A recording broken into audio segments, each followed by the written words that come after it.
Hi, everyone. I figured I would do a quick recording on the budget lesson I had for DE period so everybody can see it just in case the Zoom doesn't cooperate during J period.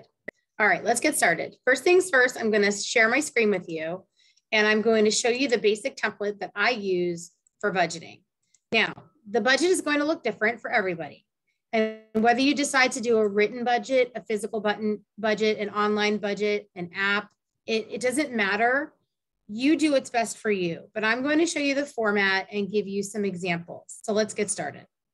The first thing we have to know is our income, because our budget is our income minus expenses. So now this is our net pay, our net income. So we get our paycheck and the taxes are taken out and any deductions for savings, retirement, any of that. It is important to know what our take home pay is, because that is the money that we actually physically have to work with. So whether it's cash or sitting in your bank account, that is your income for that month. So we are looking at April and we are looking at the budget month of April 2022. And we are going to see what amount we have to work with. So the first thing I do is I go into my bank account on the first of the month, which for this week would be Friday, April 1st, and I'll look at my starting income. So let's just say, for example, I have $500 in my bank account on Friday. Then I would put $500 there. And this amount is going to be different based on what everybody feels comfortable having in their account. A zero-based balance budget would mean you have technically $0 to start with. However, that is not realistic to leave $0 in your bank account. So we recommend somewhere between $300 and $500 because you just never know what expenses are going to be coming through and when. What is my income frequency, or when do I get paid? So if I'm looking at somebody who works at Publix, let's say like my daughter or some of you, then you might get paid every Thursday. So you'd have a weekly amount. So you'd have 4 rows for every week that you get paid. I get paid twice a month. So my first pay period in April would actually end up being April.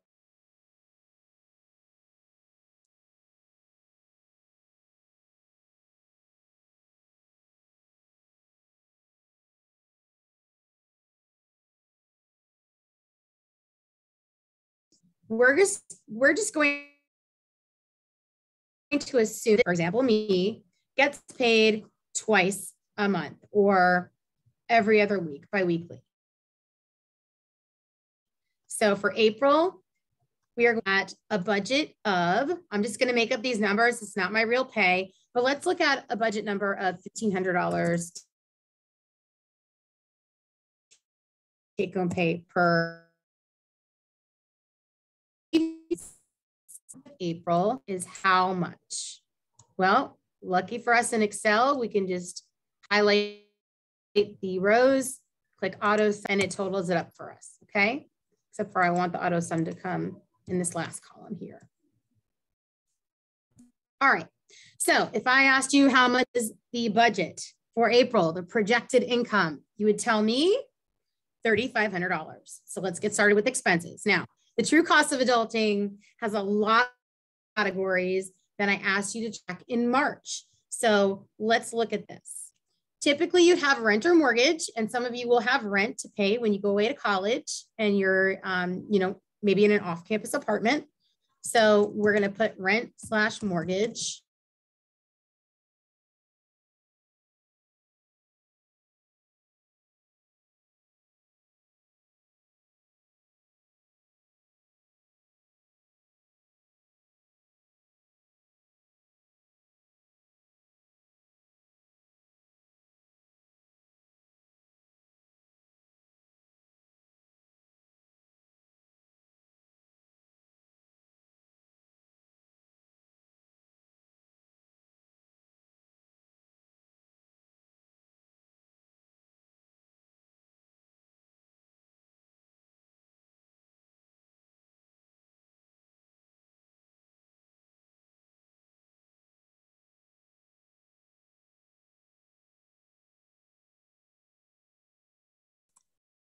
It looks like we got kicked out, so I'm gonna go ahead and share my screen one more time and see if we can get back in here. Okay. So the next thing we're going to do, pass the rent or mortgage, electric, water, cable and Wi-Fi, gas, insurance, any subscriptions. My Netflix is already in my cable, so I don't have to worry about that. But I do have Apple Music I have to account for. Those are the only subscriptions I have. Next, I have entertainment, or what I call fun money. You might have a clothing allocation. Let's see what else. Savings, investments for my kids. I'm gonna make sure we're aligned here. Trying to think of what else. Groceries, the kids might want to eat. So let's do groceries. Let's have a miscellaneous catch-all category. And I'm trying to think if I forgot anything. Does anybody have a cell phone that they're attached to? Let's make sure that cell phone bill gets paid. Okay, so at the very end, I will put a total. All right, so let's take it. Now, this is just an example. These are not actual numbers, but let's just play pretend here. So let's say $1,300 for rent or mortgage. My electric bill, usually around 80 bucks. Depends on how big the house is. The water bill, usually around 80 as well. Cable and Wi-Fi, about 100. Gas, I'm gonna budget 50 a week for because it's been very expensive lately. Auto insurance, 100. My Apple Music, I think, is $16.99 a month. I don't know why it's so high. Entertainment and fun money, I'm gonna give myself $50 a week. So let's do this. Clothing, I'm gonna say 100. Savings, let's make sure we're putting in at least $100. Investments for my kids. Groceries, budgeting 500. Miscellaneous, let's just do 50 as a catch-all category in case there's a birthday party or a gift or something that I have to buy for my son. Cell phone, and we'll total it up. So let's see what happens when we scan that and we do the auto sum. Okay, so it looks like I'm going to be okay. I feel like I forgot something, but we'll deal with that later. Okay, now in the true cost of adulting and in the real world, you would have due dates for when things are paid. So like, let's say the mortgage is due April 1st. And then let's say the electric bill, I happen to know it's due on the 10th. And then the water, I think is on the 11th. I try to keep things chronological, but I do know that my cable bill is on the 8th. Gas is gonna be continuous. Insurance, that's on the 11th. And as you do this over time, you get to know your due dates. You'll have them memorized. I have no idea when they take my Apple Music, so I'm just gonna put it for the middle of the month. And again, if I was really doing this, and not just as an example, I'd go back into my March spending and I'd find out which day they take it out of my account. But that's the problem when you have things on auto pay. It's great because you don't have to think about it, but then you can forget and it's mindless spending. So it's very important that you guys know when the bills are paid and when things are coming out. Entertainment, that's continuous. Clothing, that's continuous. Savings, let's just say on the 1st of the month, I do that. Or maybe the end of the month, closer towards the end. 30 days have September, April, June, and November. Okay. Investments, I know that comes out on the 28th of the month for my kids. Groceries is ongoing. Miscellaneous. Cell phone, I know I pay on the 19th. Okay, so there we have it. So we got kind of keep the dates in what we know, because what I would do is I could then further categorize this and I could say, all right, well, paycheck 1 takes me through April 8th. So everything that's due before April 8th, and I could calculate what has to come out of that paycheck. And then paycheck 2 will cover the rest. All right. Next, let's go to the total. So in here, I do a formula, equals my income minus my expenses, and then I get the difference. So here we have a surplus of $273. What does my surplus mean? My surplus means that's extra money, and I really should have that allocated to a category. So if you're finding you're having too much money, if it's $300 or less, you could leave it because we like to have a starting balance of at least $300 to $500. Or we could increase some other categories. So why don't we go to savings? Or you know what? I didn't put charity. Let's increase this and let's add a row for charity. I like to do about $20 a week to different charities. So let's make that 80. And that's a little more balanced, okay? Then, you know, gas is quite expensive. Maybe I want to budget a little bit more for that. Maybe take that up to 220 because we never know. True or false? Gas is a variable expense. That would be true.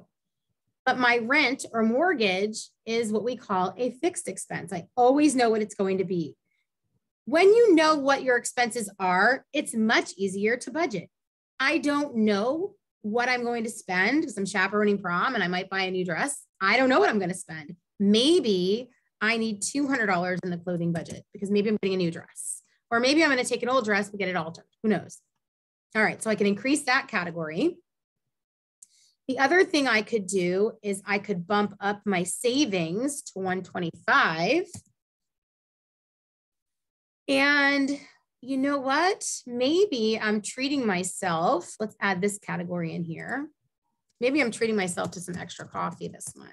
You all know I love my Cali coffee. So maybe I'm going to have Cali coffee and I'm going to budget $10 a week for Cali coffee. All right, now that's a little more balanced. If I wanted to be really particular about it, I could take that extra $8 and I could add it to miscellaneous. Now that is a balanced budget. It's a true reflection of my income minus my expenses, my planned expenses. Again, these are planned expenses, you guys, equals 0. And then I would say true or false, this is a balanced budget. And you would tell me true.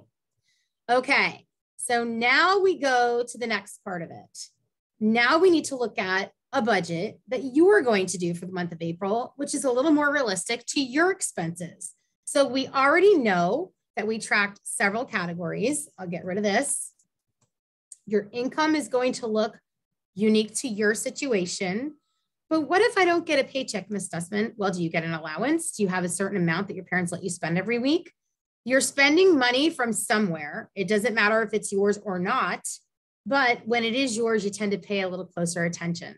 So let's just say you're starting out the month with $300. And let's say you do work at Publix. Let's increase the amount of rows we have here a little bit. So let's say you work at Publix and you get paid every Thursday. So you would get paid on the 7th, you would get paid on the 14th, you get paid on the 21st, and you get paid on the 28th. Okay, so you have 4 pays. I love the months where we have 5 weeks and you get an extra paycheck. And is it really extra? Well, if you look at your budget on a monthly view, then yes, it is.